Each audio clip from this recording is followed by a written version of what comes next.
Title: Laughter, AI, and Humans. Mike Epps brushes off fear of technological takeover.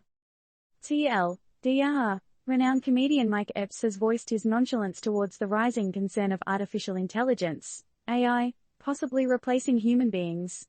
His casual stance prompts further discussion about how society perceives AI. News article. As technological advancements surge forward, one question continues to reverberate through the minds of many: will artificial intelligence ever supersede human capability? For renowned comedian Mike Epps, however, this topic of discussion doesn't seem to be a significant concern. Epps, popular for his humor and wit, appears unfazed by the speculation surrounding AI and its potential to replace humans in various aspects of life.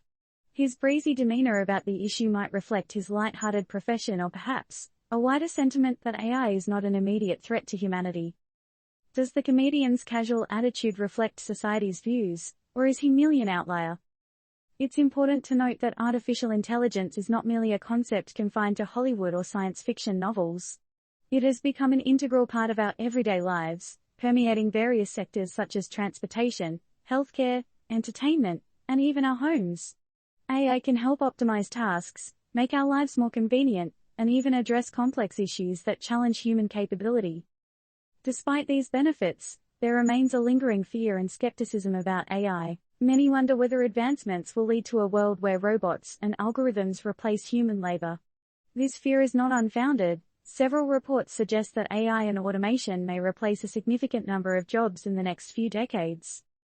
Yet, is there more to the AI-human dynamic than the question of replacement? Epps's nonchalant attitude may be a reminder that the evolution of AI doesn't necessarily translate to a dystopian future. After all, technological progress has always been a part of human history. As we adapt and evolve with these advancements, there may be opportunities for synergy rather than just substitution. Could this relaxed perspective be a path to finding a balance in the rapidly changing technological landscape? Ultimately, the impact of AI on our lives may be largely dependent on how we perceive and manage it. In navigating this new era, it's crucial to maintain an open dialogue that incorporates a range of views, even ones as relaxed as Epps's. As we delve deeper into the AI era, what will shape our perspective more, the potential risks or the opportunities? And how should we balance our fears with the need to progress and innovate? Discussion question: in light of Mike Epps's casual attitude, how do you perceive the relationship between humans and AI, as a threat or an opportunity? And how does your perception impact your reaction towards advancing technology? First seen on the Mississippi Valley Publishing,